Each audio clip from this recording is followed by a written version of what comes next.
vê hoje o Antônio Vitor não conhece a história do princípio. É por isso que eu quero que você compartilhe aqui como foi a sua história, como tudo começou na sua vida, como você se enxergou. Hoje você falou um pouco do seu presente, Sim. mas o que foi o seu passado? Bacana. Então, meu passado, né, ele é um passado assim que é bacana eu contar essa história hoje, que é uma história de transformação, uma história de superação de vida, né, que começa aí desde do meu nascimento, né, eu vou contar um pouco aqui desde do princípio mesmo, né, trazendo da raiz. E aí eu nasci numa família, né, onde meu pai e minha mãe, meu pai cearense, minha mãe maranhense, eles vieram do Nordeste aqui do Rio, e teve eu carioca, né, nasceu um carioca, então sou carioca, mas com sangue nordestino. Você nasceu onde? Nasci aqui no Rio de Janeiro. Da Gema, então, cara. Só que com sangue nordestino, né, porque meus pais são do Nordeste. E aí, meus pais, eles sempre desde que eu nasci, né, sempre me deram tudo do bom e do melhor para mim, né, graças a Deus, eu nunca faltou nada na minha casa, nunca faltou nada para mim, né, de estrutura, de educação, de amor, de carinho, de tudo que eu poderia, uma criança ou um adolescente poderia ter, nunca faltou nada, né. Meus pais, eles sempre me deram de tudo e eles foram sempre me abençoando e me ensinando o caminho correto que eu deveria seguir. E, aliás, também eu sempre via como referência também a vida deles, né? Porque diariamente eu via o meu pai chegando no trabalho, minha mãe saía e trabalhava e ia para a faculdade também, então eu via sempre ela toda essa rotina dela, né, de esforço, de dedicação, de uma guerreira, e aquilo sempre para mim foi uma referência. E eu sempre fui um garoto muito estudioso, muito dedicado, muito focado, do qual eu sempre me esforçava em tudo que eu fazia. Era muito inteligente, sempre me destaquei na escola como um excelente aluno, nunca repeti de ano, sempre tirava notas boas. Então, tipo assim, tudo para dar certo na vida, né? Tudo para ter tudo do bom e do melhor e vencer, me tornar um vencedor na vida. Sendo que chegou um momento da minha vida que, a partir ali dos 14 anos, quando eu me tornei ali um adolescente, né, indo já na pré-adolescência, né, indo para me tornar um adolescente, um jovem ali, né, foi quando eu, na escola já, comecei a caminhar com pessoas ali que tinham uma cultura diferente do qual eu estava aprendendo. Então, pessoas ali, amizades que eu comecei a ter vínculo, né, não só ali na escola, mas na comunidade onde eu morava, né, que eu morava lá na comunidade de Santa Marta, em Botafogo, ali na Zona Sul, aqui do Rio de Janeiro. E essas amizades começaram a influenciar na minha vida de uma forma direta e indireta também, né? E conforme esse meu crescimento ali, né? Esse meu crescimento de idade, de entendimento das coisas e tudo mais, eu sempre fui um cara também muito mulherengo, né? Nessa época ali de adolescência, todo mundo passa por isso, né? Todo mundo já passou por essa fase. E aí eu era um cara ali que sempre tinha ali uma namoradinha e tudo mais.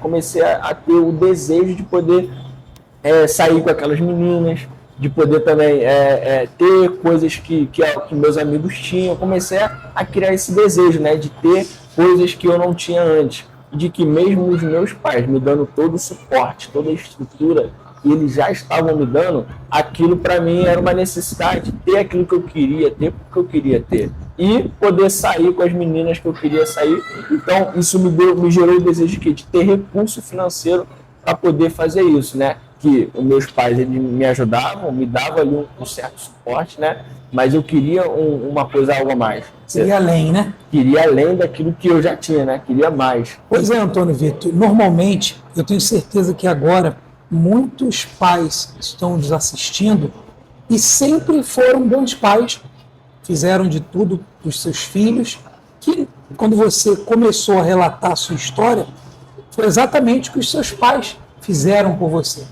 Mas, em algum momento, você se perdeu querendo agradar, se envolveu com amigos, e normalmente isso acontece muito, nós que já passamos por essa fase da adolescência, e aí você começou a querer ostentar algumas situações, momentos, e aí já não foi mais o suficiente só o que os seus pais te davam. E o que você precisou fazer para manter essa aparência dos seus amigos? Então, e aí foi quando a minha vida teve uma mudança, né? Uma mudança muito grande, só que pro lado negativo. Foi quando que, através desse desejo que eu tinha de ter esse algo a mais, de ter um dinheiro para poder comprar minhas roupas, para poder ali querer manter uma aparência de que eu tinha algo, de que eu poderia sair com aquelas meninas também, de poder sair com aquelas meninas, foi quando nesse momento eu precisei fazer algo que fui influenciado, né, por amizade, porque hoje eu entendo que ambiente e amizades influenciam muito a nossa vida. Antes eu não tinha esse entendimento. E aí foi quando algum desses amigos meus da comunidade, da onde eu morava, eles faziam alguns roubos.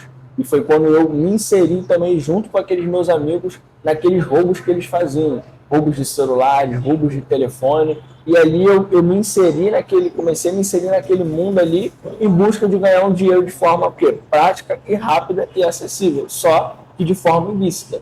E fui entrando naquele mundo ali, passei a ganhar dinheiro mesmo com aquilo, e o dinheiro que eu ganhava com aquilo, eu passava ali a sair com as meninas que eu namorava, passava a comprar roupa, passava a comprar aquilo que eu queria, sem depender de ninguém, meio que querendo ter a minha independência, só que da maneira errada. E aquilo foi se tornando um ciclo vicioso. E aí chegou a um certo ponto que teve um dia que aconteceu uma coisa numa ação que nós estávamos fazendo na rua, né, de roubo. Foi o quê? Policiais foram atrás da gente, né, no meio da rua, e eram quatro, eu e mais três, né? E dois desses nossos amigos que estavam lá foram pegos, e eu e mais o outro a gente conseguiu fugir. E naquele dia eu fiz uma reflexão, falei, cara, eu tô ganhando dinheiro, tô conseguindo ter meu objetivo de forma ilícita, né, que os meus pais não estavam gostando daquilo que descobriram, porque comunidade, as coisas vão se passando de uma pessoa para outra, né? As notícias vão se espalhando, e eles estavam vendo também, né? Eu comprando roupa e tal, e não pedindo mais dinheiro para eles. Então, eles perceberam, eles não gostaram disso, queriam que eu saísse desse mundo, mas eu queria permanecer.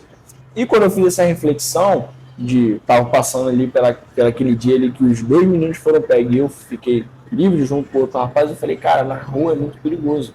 Eu acredito que na rua vai ser perigoso para mim, vai ser mais fácil de eu ser pego. Então eu preciso ficar num local onde eu acho mais seguro. Foi aí que eu comecei a criar uma conexão com a rapaziada de dentro da comunidade, que era para quem a gente vendia os telefones, que era a galera do tráfico de drogas. A gente pegava os telefones na rua, vendia para eles, e eu já tinha uma certa conexão, e eu vendo que para mim era um perigo maior na rua, comecei a criar essa conexão com a galera da comunidade. Veja que a vida, ela dá para as pessoas o direito de escolher. E o Antônio Vitor fez a escolha dele naquele momento. No passado, ele optou pelo caminho mais fácil. Você vê que, mesmo estando naquela situação, você ainda tinha esse senso. Não, peraí, eu quero poder andar tranquilo, cabeça erguida, eu quero realizar meu sonho, mas naquele momento você foi influenciado e acabou seguindo aquele momento ruim da sua vida, mas graças a Deus você despertou. Com certeza. E como foi esse despertar? E aí esse despertar aconteceu pelo fato de eu estar indo à igreja e automaticamente, de novo, assim como ambiente e pessoas influenciaram para o mal, ambiente e pessoas influenciaram para o bem também. Porque eu estava ali inserido naquele ambiente de igreja, eu já cheguei a entrar na igreja armado, tinha acabado de fumar maconha e entrava na igreja, mas eu ia do jeito que eu estava. E, de verdade, eu não ia falar assim, eu quero libertação, eu quero sair do tráfico, eu só ia para agradecer. Com um coração sincero, agradecer a Deus por me proteger e dar aqueles livramentos. Você poderia pensar assim, jamais eu vou na igreja do jeito que eu estou. Muitas pessoas hoje pensam dessa forma. Deus já estava dando livramento ali na minha vida. Quantas orações seus pais, sua mãe não fizeram por ti? Eu tenho certeza, não tenho dúvidas. E, é claro, tudo o que você planta, você colhe. Não tem para onde correr. Mas graças a Deus que em algum momento da sua vida você despertou e falou assim, não, peraí, eu não quero isso para mim. Até porque você tinha sonhos, como graças a Deus hoje você tem realizado esses sonhos. Isso. De levar seu filho para a escola, ter a sua família. Porque na verdade, tudo que vem fácil vai fácil. né? Eu tenho certeza que hoje a sua vida, ela é uma vida real, ela não é uma vida com facilidade.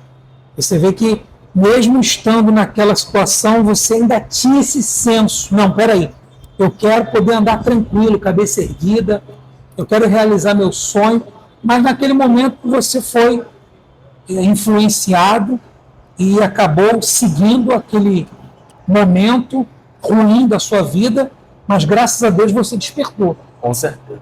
E como foi esse despertar? E aí esse despertar aconteceu pelo fato de eu estar indo à igreja e automaticamente, de novo, assim como ambiente e pessoas influenciaram para o mal, ambiente e pessoas influenciaram para o bem também. Porque eu estava ali inserido naquele ambiente de igreja, eu já cheguei a entrar na igreja armado, tinha acabado de fumar maconha e entrava na igreja, mas eu ia do jeito que eu estava. E, de verdade, eu não ia falar assim, eu quero libertação, eu quero sair do tráfico, eu só ia para agradecer.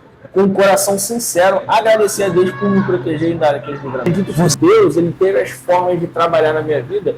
Por quê? Porque estava uma guerra espiritual ali na minha vida para estar acontecendo tudo aquilo que estava acontecendo comigo. E ele viu que a forma de falar comigo, através daquela mulher que eu já tinha uma certa confiança, porque ia na padaria, ele estava junto com ela, e ela me trazia aquela reflexão que para mim foi impactante, porque eu não queria viver aquilo foi um empurrão para mim. Foi quando eu tomei a decisão, e por incrível que pareça, como muitas pessoas acham por aí, que é difícil, mas para mim, eu tenho certeza absoluta que Deus já estava trabalhando, Deus já foi na frente, eu tomei a decisão, conversei com meus superiores, entreguei aquilo que eu deveria entregar e saí pela porta da frente, sem dever nada, entreguei tudo e saí limpo, tudo tranquilo, tudo bem. Já voltei, já volto e vou na comunidade de cabeça erguida, sou um exemplo para os moradores e para os próprios traficantes, para todas as pessoas que me conheceram, né, naquele ambiente. E foi nesse momento que, dia 20 de agosto de 2020, eu saí do tráfico de uma vez por todas. Então, desde 20 de agosto de 2020, ficou marcado, hein? E agora mais ainda. Meu aniversário é 22 de agosto. Pertinho. Desde dia 20 de agosto de 2020, o Antônio Vitor tomou a melhor decisão da vida dele. Ele abriu mão de uma vida errada, abriu mão de uma vida de erros, de facilidades. A gente fala facilidades, mas eu sei que, na verdade, muitas pessoas que vivem uma vida assim são pessoas que têm alguém sempre por trás dela orando, como era o seu caso. Exatamente. E Deus, ele tem misericórdia e quer limpar você que talvez esteja nessa situação. Deus quer fazer maravilhas na sua vida, como hoje tem feito na vida do Antônio Vitor. Hoje, através da sua história do passado, história de vida, e através de quem ele se tornou, um homem trabalhador, dedicado. Hoje você tem usado toda essa dedicação que antes você usava para o mal, para as coisas erradas, hoje você usa isso para as coisas boas. Hoje você tem usado isso para ajudar pessoas a realizar sonhos, seja através da corretagem, ou então através da compra de apartamentos, não é isso? Isso. Hoje Deus tem usado você para esbanjar coisas boas para essas pessoas.